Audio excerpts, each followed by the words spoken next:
Hello, everybody. What do you think? Oh my God, that's a weird opener. Oh, lordy lord. Where? I'm in Denver. I'm in Denver. I'm not in Denver. That's awesome. Where's Jay-Z? Jeff. He's in a Faraday cage. Yes, apparently without headphones. Awesome. But you might have seen that adorable punim pop up. It's our one and only Steve Kolarchuk. Hi, Steve. Hey Bob, how are you? Hey Bob, how are you? Doing all right. So, we figured we'd shake it up a little bit this year. We had a discussion, and we said, you know what? Why don't we do something a little different and do some topics?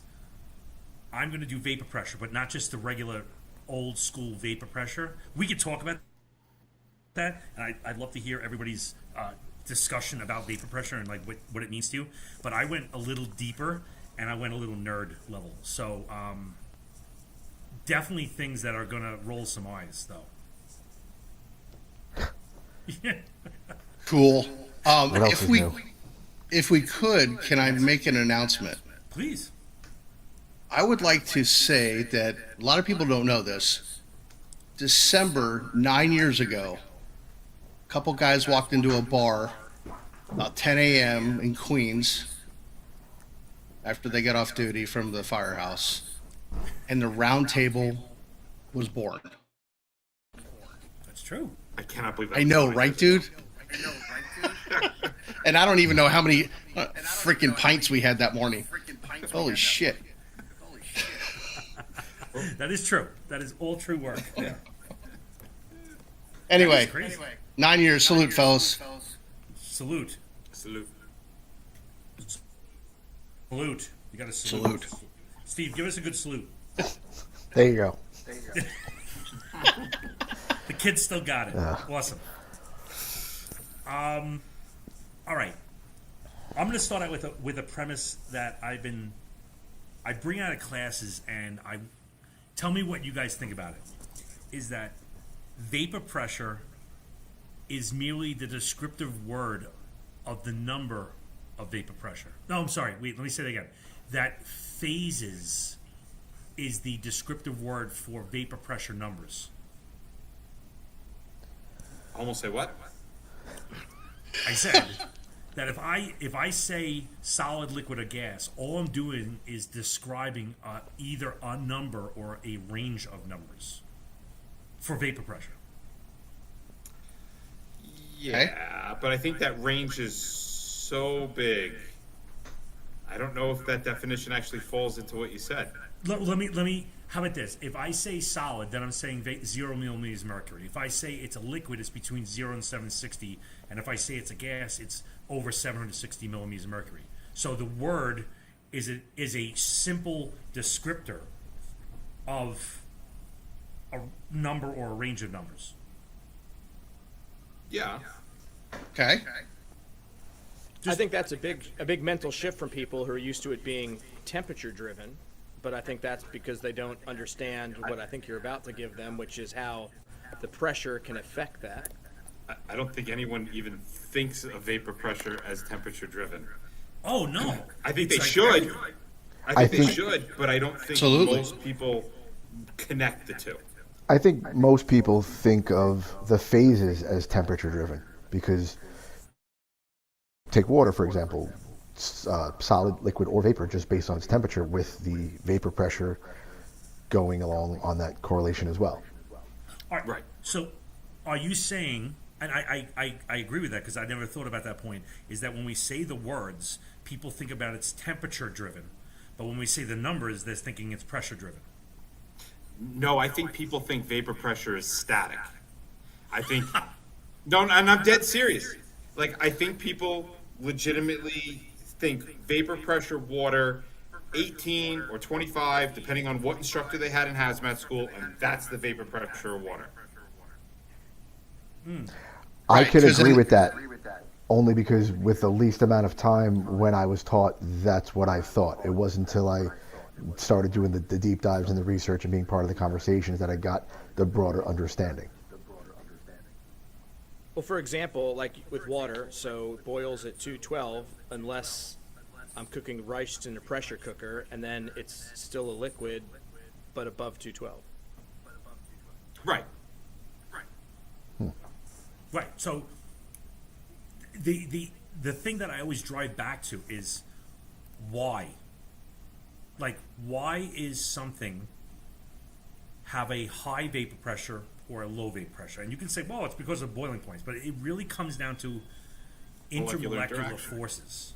How much things want to snap together and be together. So the higher higher the attraction, the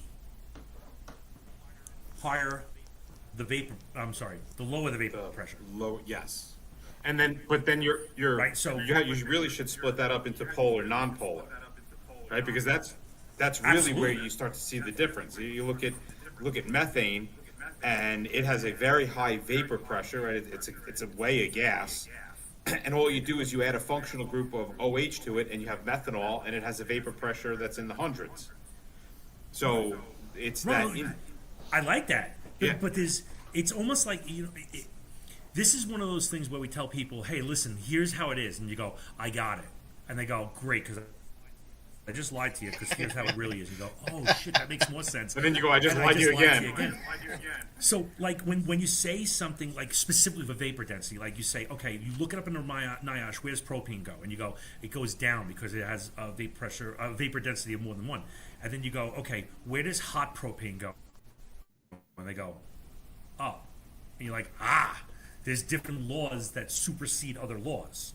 So, like, I'm just talking to you about the intermolecular forces, but then there's also geometry that play into this. Like, the bigger the surface area, the more apt it is to be tight. Well, and the geometry of the molecule as well, right? You take the only reason a long chain hydrocarbon is thicker and has a lower vapor pressure is because it physically gets tangled in itself.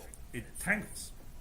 So you get like London dispersion. And again, this is nerd level for who is that out there? Eddie, Joe Perez.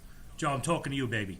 So you got your London dispersion forces, which are really weak, and then you got things like hydrogen forces, which is why water is on the 18 to 25 range, and then you got things that are up like weak, like acetone, that has a higher affinity to do that. So like that's one layer of why vapor pressures are what they are, right? Attraction between molecules. That's a big part of it. Right. And then those interaction of molecules, the temperatures, all that starts to come into effect and you get a vapor pressure. Right. So I mean, at some Much- level, it's also a product of the container, what the container is capable of holding. absolutely, you're gonna have pressures built up in there. But like, who said that? Was it Steve or Ben that said that? The relationship. It was Steve. I think he's talking about this relationship that people think about pressure and then people think about temperature with phases. Right. It was Steve. Yeah.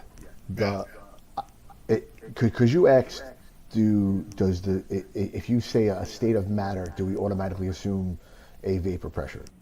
And I said, no, it's really more like a temperature, because where things are going to fall on that temperature critical points. Right. So there are all these nerd level laws that show the relationship between temperature and pressure in a very simple relationship. We actually did a podcast on this, and it's Henry's law, Boyle's law, Charles's law. If you want to go into like combined gas law, which is all of them, right? You got Boyle's law, which is going to be a pressure and volume, where let's say I have a closed Poland Spring bottle and I squeeze it.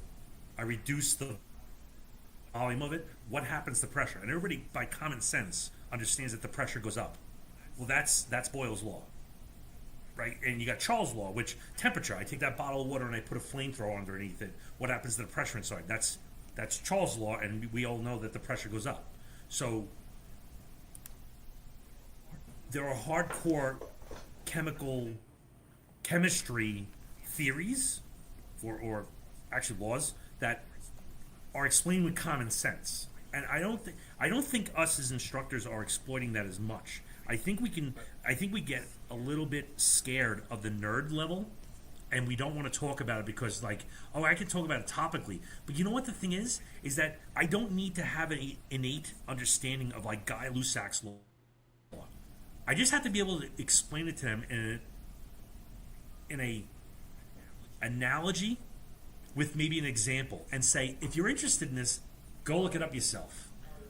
Well, before day one of tech class got hijacked by a certain instructor, Bob, I think you know who I'm talking about. Was it me? No, it wasn't you. I used to start the day, like the very first day I'd get up there, and I would do a magic trick. And I set the whole thing up. I would take a 20. I would have them sign it. I had a candy bar. I covered it in a rag. I did all this shit. It was like a 10-minute setup. And it would fail because I don't do magic. But it would completely fail. I would pull the napkin off. The candy bar would be the same. And I'd be like, ta-da. And everyone would be like, what the fuck? Nothing happened. I go, that's right, because there's no magic in this room. Everything you're about to learn these next 3 weeks, you already experience and know. You just haven't figured out how to apply it as a first responder. And to the degree that you're saying, you're absolutely right. Like, vapor pressure is one of those things that we have, you know, a life experience in the concepts that we're talking about. Yes. That's a great. Go ahead. That's a great point, Mike.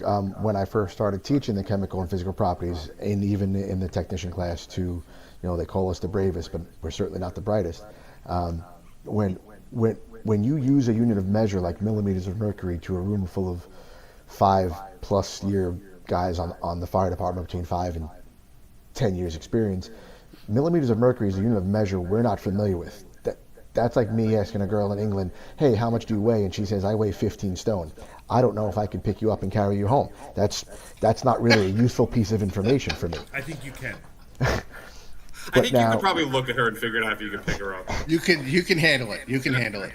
But now when you in turn say, okay, well, if water at 68 degrees is 18 and acetone is 10 times that at 180 and gasoline is double that at 360, just for general points of reference on that scale, that's something that most everyone is familiar with, water, acetone, and gasoline. And that also lends itself to water will stick around for days, acetone will stick around for hours, and gasoline will evaporate in minutes. And now I've just given a unit of measure that had no real basis in reality for most new technicians 3 points that when you look up that great book, when you look up something in the NIOSH guide, and now it says, oh, it's got a 250 millimeters of mercury as a vapor pressure. Okay, it's going to be a little bit more volatile than acetone, but not quite gasoline. Now I can come up with how readily it's going to create those vapors, what my mitigation tactics could be, so on and so forth. It just gives me a better place to figure it all out. And then when you add that to that the temperature part that we were talking about earlier, now they go, oh, okay, if I add that temperature, it's going to evaporate or expand or whatever the case is faster. Correct. We had a garbage bag that had some stuff in it, and I said, hey, take the garbage bag, put it on the hood of the cop car. The engine's running. It heated up the garbage bag. We put our PID in there. We were getting readings right off the bat. We never opened the bag. I like that. I think every college student has looked at something they see very regularly, making Kraft macaroni and cheese, and has seen instructions that advise them that if I'm cooking, the correlation between temperature and pressure, that if I'm making mac and cheese here in Pennsylvania, I have a different set of instructions right today than what Bobby and Mike have in the Mile High City. Yeah, it's Yep. 0.83 atmospheres here. Not that I knew that. I had to look that up. But even with all of this, you're handing somebody a bunch of puzzle pieces. And when you first take a class and you say, well, temperature is what decides the phases, that's accurate-ish, and you can put it anywhere on the board and it's the right spot. The first puzzle piece is always in the right spot. And then we start adding other puzzle pieces, and now we have to explain to the student, well, these have to line up in this order. And at some point, as you get more and more complex, it gets more and more important where you place those pieces. Like, is it more important to look at the temperature first or the pressure first? And for example, one of my biggest things is I wish that the CRIS manual from the Coast Guard was still, quote, in print. Because you go in the NIOSH Pocket Guide, there's one vapor pressure. You open up the CRIS manual, there's a whole string of them based on temperature. And you can figure that out. It's called, oh man, what is it called? Hold on a second. It is called. Well, you just Google the vapor pressure temperature curve, and then whatever product you want. It's not as easy as that, because there's actually a way to do it, and I've been playing with it. It's called the Clausius-Clapeyron equation. It sounds like something That's you got what to you take a wanna look medicine for. for. What is it? What is that again? Penicillin required. I bet you Steve's had that. Yeah, the Clausius-Clapeyron. But all right, so I want to talk about two more things that are not typically talked about vapor pressure, and I want the instructors or the people that are going to be listening to this later on to like pick up a book. Don't come to this show lazy. Don't think we're going to spoon feed it to you, lazy son of a. One of the things you got to think about is what happens if it's a mixture. Right? So if, let's say I have acetone, to Steve's thing, what is it, 180? Yes. 180, Right. yeah. Let's say it's 180, but let's say I have acetone plus X. I'm making up something, right? And I have a 50-50% mixture. Well, then the surface area, which is the only place that gives off vapors, right? The bulk of it doesn't do shit. It's the surface. So if I have a 50-50 mixture, then only 50% of the acetone is in contact with air in order to vaporize. And so you now have a reduction in vapor volume production, no effect on the vapor pressure, but it's almost like you put a half the cap on the bottle. Right. So theoretically, you would double your evaporation rate. Right, and this is kind of like the acetone that dissolves the acetylene. The reason why the acetylene comes out of the torch tip is because it has a much higher vapor pressure than the acetone. And so the first thing to leave is the acetylene. Right? And eventually the acetone comes out. But at the same time, if I have two different liquids in solution in a cylinder or a cup or whatever it is, the one with the higher vapor pressure is fighting to get out first. But it's not first in line and then the second in line guy comes. They're both at the top of the layer. One's just doing it quicker. This is not much different than the distilling you do in your basement, Bob. Only instead of Allegedly. bringing it up, Allegedly. instead of bringing it up to 212 degrees or whatever the temperature of alcohol is, you're doing it at room temperature. Right. Right. Well, what happens if we then say, let's use different, say, alcohol and water? So that's true, but what starts to happen, it's say, if the temperature, open container, and the temperature of the container is 25 degrees. Mm-hmm. So as the water begins to freeze, the alcohol begins to separate. Does that have an effect on the vapor pressure of both? I mean, they're both declining because the temperature's going down. Right, but Well, one's I would- declining faster. But is there a physical contribution to the ice now floating atop the alcohol? Yeah. So that I would say so I would too. say there It's is. like putting a partial cap on. Right. So now it would drop the relative vapor pressure or the amount of vapors coming off even more than if it was just cold. Right. I know this is a little heavy for whatever. I don't really give a shit. Well, I guess it can be heavy, but maybe we should tie it into the question that we always ask in class: who the fuck cares? Right? Like, what does No. it matter to you as a technician? go like you talk about puzzle pieces, right? What does that puzzle piece mean to you? No, I built this. I built my outline tonight for the instructors to say, build some depth, because we cursorily look over vapor pressure as one of those things like, and you could say, well, if you have one thing you want to know, it's vapor pressure. And it's like, I want to know more than one thing. But at the same time, if you had to know one thing, vapor pressure is pretty freaking important. But the thing is that as an instructor, you should have some depth of the bench and knowing a little more about these. I don't give a shit that you know it's Dalton's law or Boyle's law or something like that. That's so dull. That's cute. That's politics for the majority of stuff. The point of it is that you can relate it to common sense and say, grab a bottle of water and squeeze it and say, if I squeeze this, what happens? And everybody in the room will go, the pressure goes up. That's called Boyle's law. And they go, holy crap, I actually know what chemical laws mean? And you go, yeah, you're right.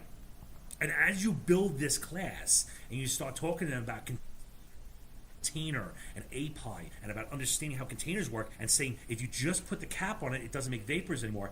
Like if I dilute something that has a high vapor pressure with something that has a low vapor pressure, well, then I basically put, because I've crowded it out from the surface area, I've stopped it. Now, laws supersede laws. What if I have a specific gravity that's lighter than yeah, that doesn't work. But let's say I have something that has a high vapor pressure and has is a sinker. Well, by putting water on it, I basically put a cap on it. Do you get where I'm going? Mm-hmm. Yeah, you've added more pressure to it, so you'd have to heat that product up more to get past that extra weight or pressure now being placed on it. Yeah. I think another good point is if people are listening to this and they're like, man, a lot of this is confusing, and it is at a point, but also just being able to recognize that something exists means that you're able to ask questions about it. If you go out on a call and you have no idea about vapor pressure versus temperature, you don't even know to ask about it. But for us here in Pennsylvania, it's 25 degrees outside right now. If I know that makes a difference, if I'm a firefighter, I've just taken a class and someone says, oh, I'm not a tech, I don't know, but I know that it matters that it's 25 degrees right now on this call and it's leaking, and in 40 minutes, because Pennsylvania weather's crazy, as the sun comes up, it's going to be rapidly 40 degrees, and by noon it's going to be 60 degrees.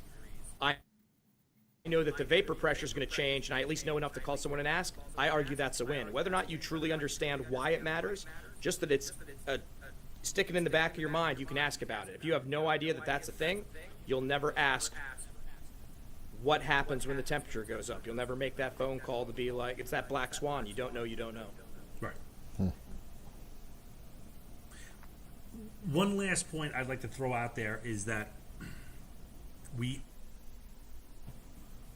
almost consistently as instructors, we stick with the single gas or the ideal situation. In chemistry, we call it the ideal gas, right?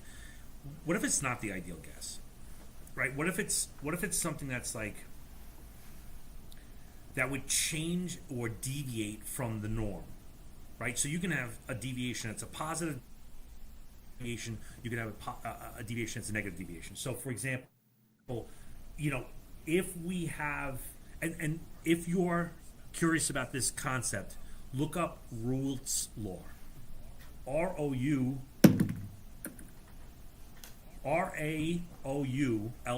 law, right? Raoult's law is something that's going to tell you about the deviations, right? And so if you have a positive deviation, it's an increase of vapor pressure because of the repellent forces of two different things that are in mixture.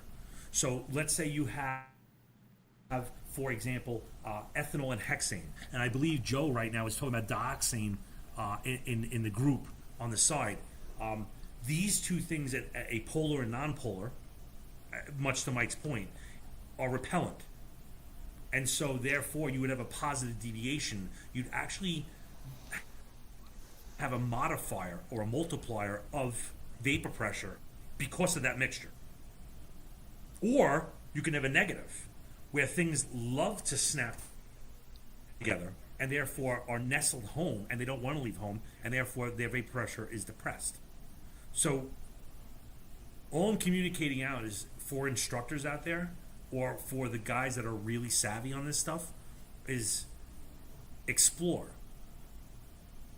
There's more than your tech class taught you. Like the guy, think about it from like Steve's point of view.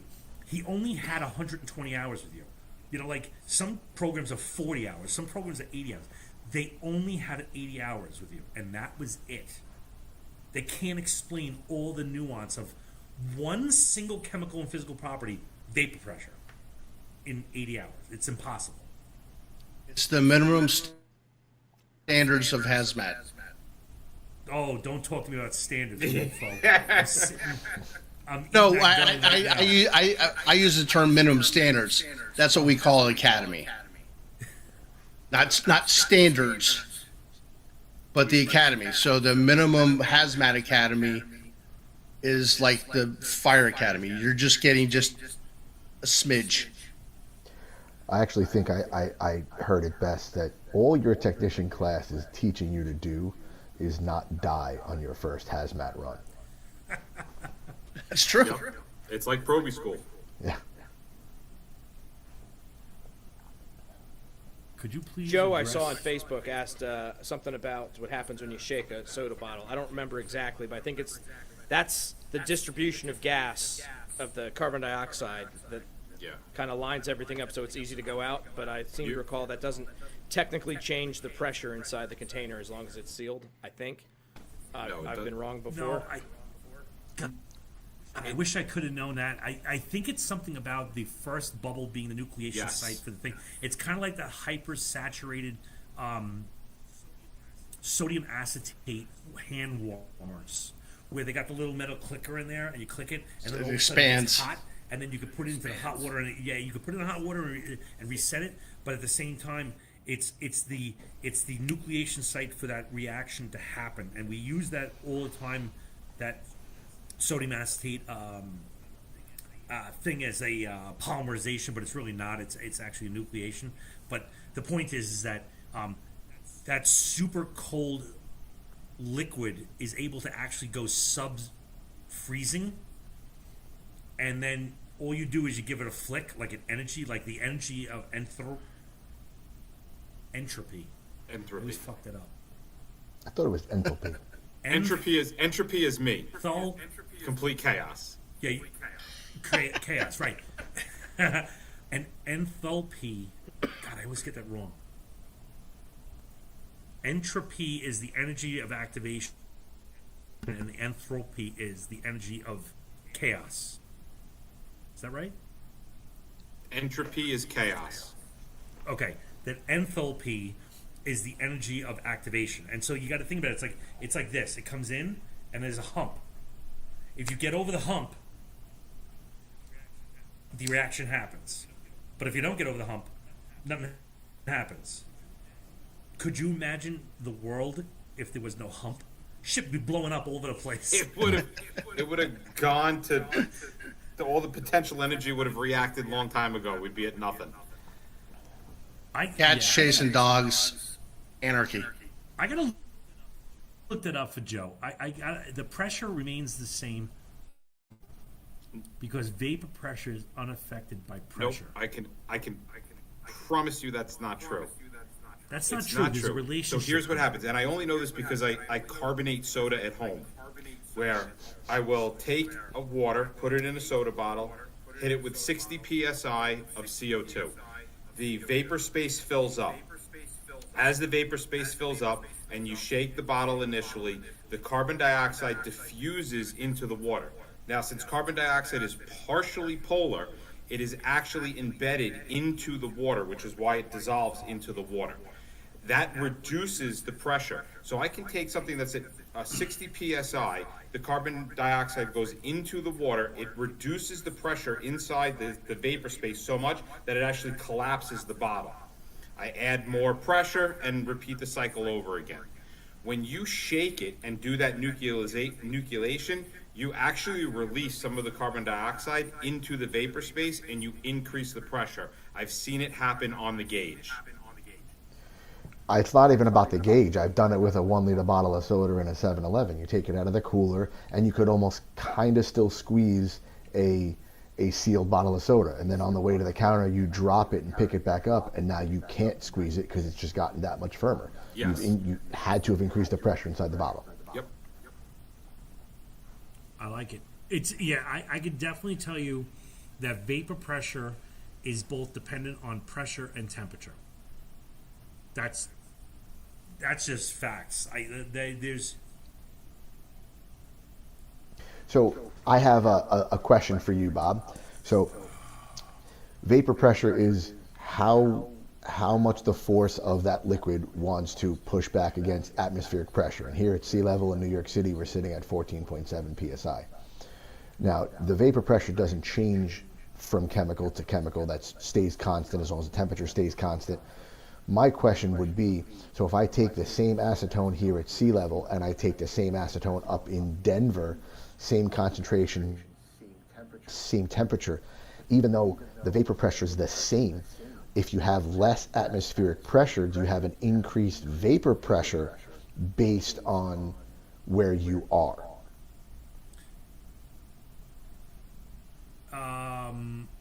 Because the atmospheric head pressure pushing down on that surface area would be less at your altitude. So even though you have the same vapor pressure, you theoretically should have more vapors. Great question. So I'm going to say no. You haven't reduced the vapor pressure. What you've done is you've reduced the threshold for the vapor to escape into the atmosphere. So instead of 760, it could be at, I'm making it up, 520. So you're just allowing for more vapors to escape. So the vapor pressure stays the same, but your vapor production increases. Like for example, let's say you're in New York City where it's one atmosphere, period, because you're not in an elevator, but the temperature goes up and down, right?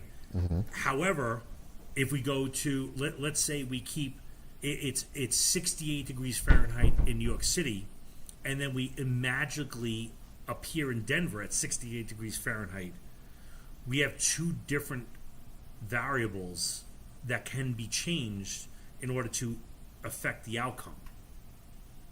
But let's add in the partial pressure. So let's say us as humans, we go to Denver, and all of a sudden you're like, man, I don't know why I can't breathe good. It's because you have less air above your head that's actually pushing the oxygen into your lungs, and so it's harder to breathe. And so the partial, because you have less of a column above your head pushing the oxygen in, there's a difference there. So I think there's a little bit of a conflation Also, for people. that affects it. I mean, among other things, that not to throw another wrench in here, but it affects Please. the boiling point for sure. Right? That's why you have different different cooking instructions. If you stick with just water, so like vapor pressure, was it boiling point is when the pressure is equal to or above its surroundings, right? It's Or something 760. along It's those lines. basically the point of 760. And so Sea level. the temperature at which you can achieve that has changed because there's less pressure pushing down on the what I'm trying to cook in my mac and cheese. I'm not saying I'm hungry or anything, but I think I know where I'm going after this. But the cooking time is different because the water boils at a lower temperature because there's less pushing down on it. Yes. Right. Yeah. That's why it doesn't go into your lungs. That's why it's harder to breathe here, because you have less pressure pushing the oxygen molecules through the alveoli into your lungs. And so that works also not just in your lungs but in your meters. Like, so guys in Denver have less pressure pushing the molecules through the membranes into the meter sensors, and so their calibration has to be for that. I would never have thought of that. That's definitely a learning moment for me. I didn't think about the effect of pressure on calibration. On your based meters, yeah. at height. I mean, I think a temperature change, like for an oxygen sensor, because of the ability for it to react because it's colder. But I never thought about the pressure between here and if I took a meter to Denver. Yeah, you have to do a whole calibration for that because it would change the whole operation. But it's not the end of the world. I mean, like you calibrate it and you're back in service because you don't hear about the guys in Denver having issues. It's just they just once you calibrate it, it's fixed.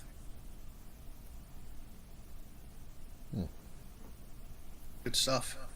Yeah. All right, good talk. Got me thinking on a Tuesday night. Did we miss anything in the messages since we were talking about? All right, let's see. See, Ron has one. Now, Sorry, unfortunately, the way I'm- my screen is, it blocks it out a little bit. How about conducting a test? Can't quite. Run a test. I assume that's supposed to be a test at sea level and at the top of the Empire State Building. What is the top of the Empire State Building? I don't think it's more than like 1,000. It's not much. I would, you know what I would love to do, and maybe we can do this because we're literally in Denver right now. Is maybe we cal a meter in New York City at 68 degrees Fahrenheit, and then ship the meter with the gas to Denver, and have them measure that same gas. If we had done this a few days ago, I would have brought one of the black line meters we have. I would have gotten it squared away there, turned it off, brought it here, turned it on, and see what it said. All right, we're gonna put that on a list. It's a good idea. That's a good idea. I like that. That's a great idea. Anything else that's popping up in there? Thank you, Joe Perez, for calling out my silliness, my enthalpy, and my entropy. Yeah, I don't know what it is. I cannot sink that into my head. I don't. Can't do it. I like Joe, man. Joe's like throwing some hard fastballs in there, man. Wow, love it. I saw something in there about dry ice. I know that it has to do with vapor pressure and temperature as to why, for the most part, here on Earth, you can't openly have liquid carbon dioxide. You can only have dry ice or carbon dioxide unless you put it in a container. I saw that was in there somewhere as I'm trying to page back through, but Yeah, the triple There's a point lot of is under interesting- like 3 atmospheres. right. Yeah. Joe That's another thing, Spinner guys. Vaughn had something about trying to read it. Altering temperature of a leaking container can influence vapor pressure and associate release rate of a leaking container. That's another thing is take a look at triple points. Although it's not a thing you're going to see on streets because it requires like closed vessels and pressures that are commonly way beyond what you're going to see on the street. But there's something to be learned with this, like that there's influences that where you can have all three phases in existence in one time, and there's actually a ton of videos on this thing where you can see a solid like ice and liquid and steam in the same vessel, but it's closed. So, but my point is expand your height, expand past the class. Oh, I should put that on a freaking t-shirt. That's pretty good. Ooh, that's good. Expand. No, you know what? Because then people are going to think it's a product to get fat. I'm in. They're going to be like, oh, you just told me I can be fat now. No, don't get fat. Speaking of fat, I'm getting hungry. Yeah, we got to go have some steaks or something like that. Oh. Well, Good stuff. way to bring it, Steve.